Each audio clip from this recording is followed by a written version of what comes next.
चलिए आज हम लोग समुच्चय का पार्ट 1 चलेंगे। इसमें बोला जा रहा है कि रिक्त समुच्चय किसे कहते हैं, द एम्प्टी सेट। तो अब हम लोग बोलेंगे कि रिक्त समुच्चय से चलता है। ठीक, रिक्त समुच्चय किसे कहते हैं, तो ऐसा समुच्चय जिसमें कोई अवयव ना हो, मतलब इसमें कोई अवयव नहीं, और इसको रिक्त समुच्चय सूचित करते हैं फाई से। यानी हम लोग को मान लीजिए समुच्चय अगर इसमें कोई ना हो तो इसमें हो जाएगा, मान लो ये कोई समुच्चय इसमें जीरो, इसको क्या बोलते हैं, रिक्त समुच्चय। तो हम लोग अगर मान लीजिए एम्प्टी सेट है, इसमें कुछ एक भी अवयव नहीं है, इसमें एक भी अवयव नहीं है, तो इसको बोलते हैं एम्प्टी सेट। इसको फाई के द्वारा सूचित करते हैं, यानी ये फाई के द्वारा सूचित करते हैं। ठीक, अब हम लोग पढ़ते हैं एकल समुच्चय। एकल समुच्चय हो गया ऐसा समुच्चय जिसमें केवल एक अवयव हो, यानी जिसमें केवल एक अवयव हो। एग्जाम्पल की तरफ से लिख रहा है कि हाँ इसमें केवल एक अवयव हो, यानी ए बराबर ए, देखिए इसमें एक अवयव हो, ऐसा एक भी अवयव ना हो। अब तीसरी का में पढ़ेंगे हम लोग परिमित समुच्चय, यानी फाइनिट सेट्स। ऐसा समुच्चय जिसके अवयव निश्चित हो, यानी निश्चित हो, यानी दो हो। देखो जैसे ए बराबर 2 और 3, दो अवयव। जैसे 10 से छोटी प्राकृतिक संख्या, तो हम लोग जानते हैं कि 10 से छोटी प्राकृतिक संख्या कितनी होगी, तो 9 गो होगा। इसी वजह से हम लोग पढ़ेंगे अपरिमित समुच्चय, यानी द इनफाइनाइट सेट्स।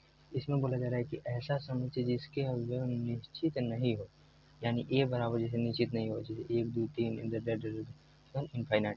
फिर इसमें बोला जाएगा पांचवा समान समुच्चय, यानी इक्वल सेट। इनमें बोला जाएगा कि दो ऐसे समुच्चय जिसमें अवयवों की संख्या समान है।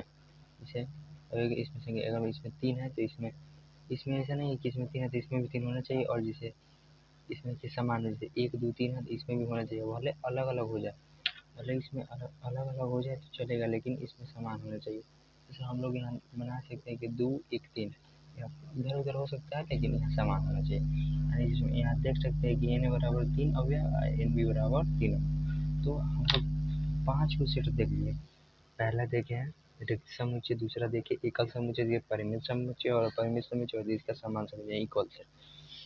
अब हम लोग पढ़ेंगे कि उप समुच्चय किसे कहते हैं। उप समुच्चय यदि इसमें हो जाएगा, यदि ए की सभी अवयव बी में उपस्थित है तो ए और बी उप समुच्चय कहलाएगा। यानी ए बराबर इतना, बी बराबर इतना।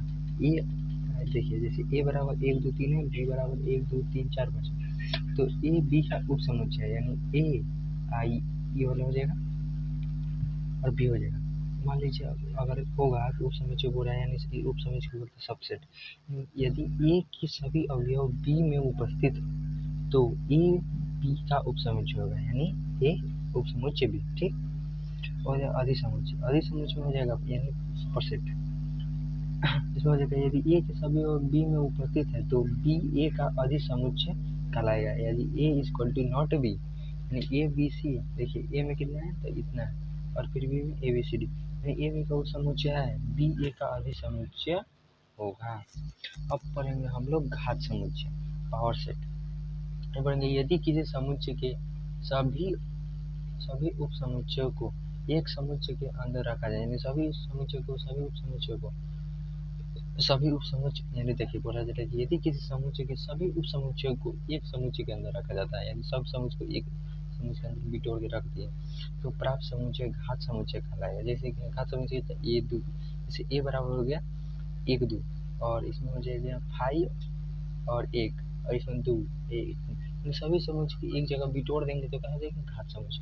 अब हम लोग पढ़ते हैं सार्वत्रिक समुच्चय, यूनिवर्सल रेशियो, सबसे बड़ा सेट। जब दो या दो से अधिक समुच्चय के सभी अवयव किसी खास बड़े समुच्चय से आए हो तो उस खास बड़े समुच्चय को सार्वत्रिक समुच्चय कहेंगे। जैसे सम एवं विषम संख्याओं के समुच्चय के लिए प्राकृतिक संख्याओं का समुच्चय नाना है। हम बोलेंगे कि सम संख्या और विषम संख्याओं का समुच्चय कौन है, प्राकृतिक संख्या। अब बोलेंगे उप समुच्चय लिखना सीखें। अब लिखेंगे उप समुच्चय लिखना सीखें, तो हम लोग देखेंगे कि ए बराबर 1 2 के सभी उप समुच्चय लिखें। जिसे 1 2 के सभी उप 0 हो जाएगा, 1 हो जाएगा, 2 हो जाएगा, फिर 1 2 हो जाएगा, फिर 1 हो जाएगा, फिर 5 हो जाएगा, 4 सबसेट बनता है। ऐसा ही इसका भी देखेंगे, 1 2 3 का बोलेगा तो फिर सबको अकेला कर देंगे, फिर सब में यदि कर देंगे, फिर जो होगा 0, फिर इतना, फिर 1 2 फिर 2 3 1 8 सबसेट। ठीक, और अब उसके फार्मूला देखिए ऐसा ही है, यहाँ एग्जाम्पल दिया हुआ है, यहाँ भी एग्जाम्पल दिया हुआ है, आप इसके स्क्रीनशॉट मार के लिख सकते हैं।